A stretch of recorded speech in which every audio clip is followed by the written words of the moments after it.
നമസ്കാരം. പോലീസിനെ വെല്ലുവിളിച്ച അർജുനായെങ്കി കണ്ണൂരിലെത്തിയത് ബുധനാഴ്ചയെന്ന് കണ്ടെത്തൽ. തളിപ്പറമ്പിലെ ലോഡ്ജിലാണ് 2 ദിവസം തങ്ങിയത്. സുഹൃത്ത് പ്രണവും ബന്ധു കുട്ടനുമാണ് സഹായം നൽകിയതെന്ന് പോലീസ് അറിയിച്ചു. ഇരുവരെയും കണ്ടെത്താനുള്ള ശ്രമങ്ങൾ തുടരുകയാണ്. അതേസമയം അർജുനായെങ്കിക്കെതിരെ കാപ്പ ചുമത്താനുള്ള നടപടികൾ പോലീസ് ആരംഭിച്ചു. കേസ് ഹിസ്റ്ററി റിപ്പോർട്ട് പോലീസ് ഈ ആഴ്ചയ്ക്കുള്ളിൽ നൽകും. കണ്ണൂർ സിറ്റി പോലീസ് കമ്മീഷണർ മുഖേന കണ്ണൂർ ജില്ലാ കളക്ടർക്കാണ് കേസ് ഹിസ്റ്ററി റിപ്പോർട്ട് നൽകുക. ജില്ലാ കളക്ടറാകും റിപ്പോർട്ടിന്മേൽ അന്തിമ തീരുമാനം എടുക്കുന്നത്. ഗുണ്ടകളെ അമർച്ച ചെയ്യാനുള്ള ഓപ്പറേഷൻ ക്രിപ്പ് സംസ്ഥാനത്ത് തുടരുകയാണ്. ഗുണ്ടകളെ നിരീക്ഷിക്കുന്നതോടൊപ്പം ഇവർക്കുള്ള സാമ്പത്തിക സഹായവും പോലീസ് പരിശോധിക്കുകയാണ്. ഗുണ്ടകൾക്കെതിരായ നടപടിയെക്കുറിച്ച് വിശദാംശങ്ങൾ ഓരോ ദിവസവും പുറത്തേക്ക് വിടേണ്ടതില്ലെന്നാണ് ജില്ലാ പോലീസ് മേധാവിമാർക്ക് നൽകിയിരിക്കുന്ന നിർദ്ദേശം. രഹസ്യമായി നീക്കങ്ങൾ നടത്തണമെന്നാണ് ക്രമസമാധാന ചുമതലയിലുള്ള ADGPയുടെ നിർദ്ദേശം നൽകിയിരിക്കുന്നത്.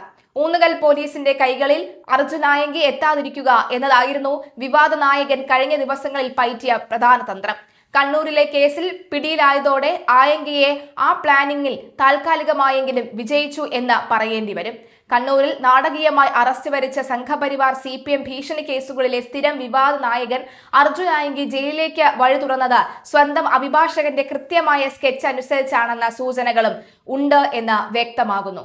അറസ്റ്റിലായാൽ ഏത് വഴി തിരഞ്ഞെടുക്കണമെന്ന കാര്യത്തിൽ ആയെങ്കിക്കും അഭിഭാഷകനും മുൻകൂട്ടി ധാരണയിൽ എത്തിയിരുന്നു. കണ്ണൂർ കോടതി മജിസ്ട്രേറ്റ് അവധിയായതിനാൽ തുടർന്ന് കൂത്തുപറമ്പ് മജിസ്ട്രേറ്റിന് മുന്നിലാണ് പോലീസ് ആയെങ്കിയെ ഹാജരാക്കിയത്. കോതമംഗലത്ത് നിന്ന് അർജുനെ കസ്റ്റഡിയിലെടുക്കാൻ വണ്ടിയും എടുത്ത് എത്തിയ എറണാകുളം ഊന്നുകൽ പോലീസ് സംഘവും കണ്ണൂരിലെ അന്വേഷണ സംഘവും എല്ലാം വിചാരിച്ചത് വളരെ ലളിതമായ കാര്യമാണ്.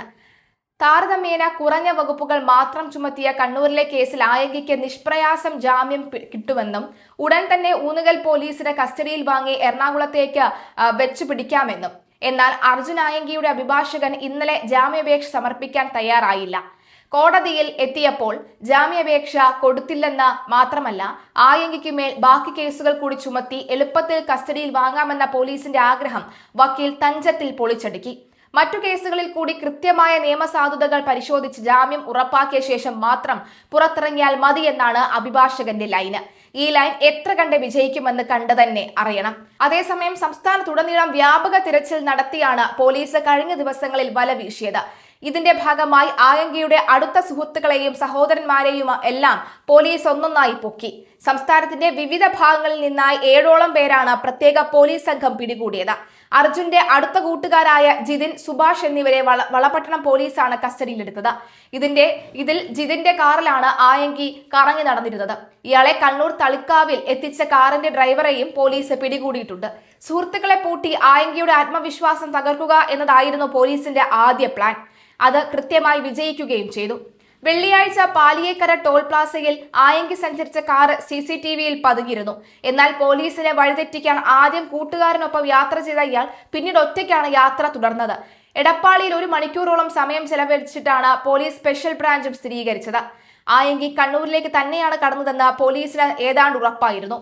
ഒളിവിൽ പോകാൻ ഉപയോഗിച്ച ഭാര്യയുടെ പേരിലുള്ള കാർ ശനിയാഴ്ച കണ്ണൂർ പുതിയ തെരുവിന് അടുത്തുള്ള പനങ്കാവിൽ ഉപേക്ഷിച്ച നിലയിൽ പോലീസ് കണ്ടെത്തിയിരുന്നു.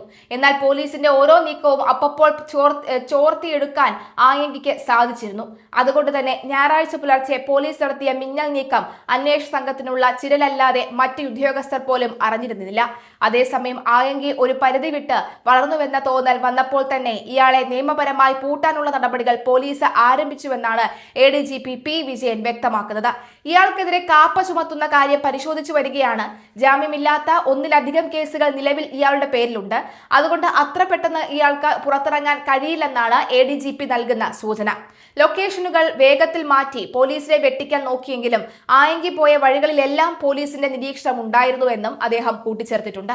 എന്തായാലും ഇവിടെ നടക്കുന്നത് ആയെങ്കി ചെയ്ത പ്ലാൻ അനുസരിച്ച് പോലീസ് വരികയായിരുന്നു എന്നാണ് ഒരു ഘട്ടത്തിൽ നമുക്ക് തോന്നുന്നത്.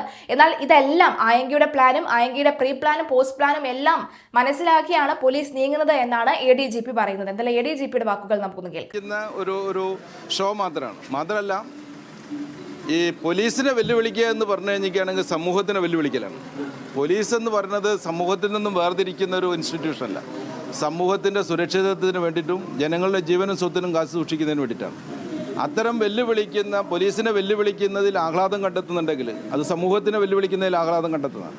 ഞങ്ങൾ ഇത്തരത്തിൽ വെല്ലുവിളിക്കുന്നതിൽ ആഹ്ലാദം കാണുകയും അതിന് പോസ്റ്റിന് ലൈക്ക് ഇടുകയും കമൻ്റ് ഇടുകയൊക്കെ ചെയ്തിരിക്കുന്ന ആളുകളെയും പിന്നാലെ ഉണ്ട്.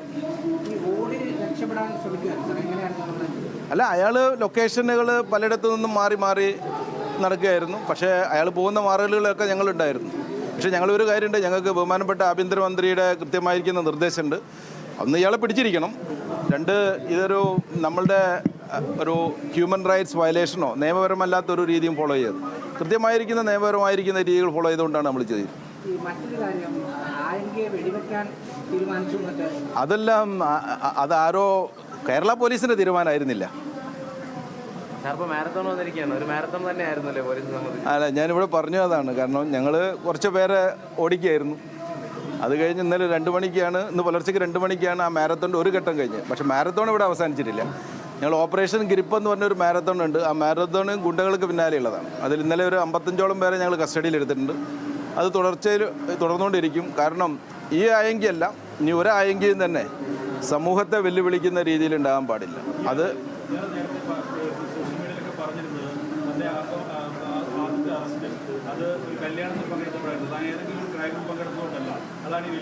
അയാൾ പറയുന്ന കല്യാണം എന്ന് പറയുന്ന ഒരു കാറ്റ് എന്ന് പറയുന്ന ഒരു ഗുണ്ടൻ ഒരാളതാണ്. അയാൾ പറഞ്ഞു ഞാൻ അയാളെ കല്യാണം ക്ഷണിച്ചിട്ടില്ല എന്നുള്ളതാണ്. ഇവിടെ ചില ഗുണ്ടകൾ പിന്നെ അവരുടെ ഗാങ്ങിനെയൊക്കെ ചേർന്നുകൊണ്ട് ബർത്ത്ഡേ പാർട്ടി നടത്തുക, അത് സോഷ്യൽ മീഡിയയിൽ ഇടുക, അതൊരു ഹീറോയിസം ആകും മാറുക. എന്നിട്ട് യങ്സ്റ്റേഴ്സിനെ തെറ്റിദ്ധരിപ്പിക്കുക, അല്ലെങ്കിൽ അവർ അതിലൂടെ തന്നെ ആളുകളിൽ ഒരു വലിയ ക്ലൗഡ് സമൂഹത്തിൽ സൃഷ്ടിക്കുക. ഇത്തരം കാര്യങ്ങൾ കാണാറുണ്ട്. അതേപോലെ ഒരു ആക്ടിവിറ്റിയിൽ പെട്ടിരിക്കുന്നതാണ് ഇവർ ചെയ്യുന്നത്. അത്തരം കാര്യങ്ങൾ സമൂഹ സുരക്ഷയ്ക്ക് നല്ലതല്ല. അത് നമ്മൾ നേരിടുക തന്നെ ചെയ്യും. അല്ല, അതൊരു ഹീറോ വർഷിപ്പ് ക്രിയേറ്റ് ചെയ്യാൻ വേണ്ടി ചെയ്തതാണ്. അപ്പോൾ അതുകൊണ്ട് തന്നെയാണ് പോലീസ് ചെയ്യുന്നത്. ഞാൻ പറഞ്ഞല്ലോ, ഒരു CIക്കെതിരെ വെല്ലുവിളിക്കുന്നു എന്ന് പറഞ്ഞു കഴിഞ്ഞാൽ സമൂഹത്തിൻ്റെ സുരക്ഷിതത്വം ഏൽപ്പിച്ചിരിക്കുന്ന ഒരു പോലീസ് ഉദ്യോഗസ്ഥനെയാണ് വെല്ലുവിളിച്ചിരിക്കുന്നത്. ആ വെല്ലുവിളി ഒരു കാരണവശാലും അനുവദിക്കാൻ പാടില്ലല്ലോ. ഇത് തന്നെയാണ് ഞങ്ങളെ ബഹുമാനപ്പെട്ട ആഭ്യന്തരമന്ത്രിയും പറഞ്ഞിരിക്കുന്നത്. അത്തരം വെല്ലുവിളികൾ ഒരു കാരണവശാലും കേരളത്തിൽ അനുവദിക്കില്ല.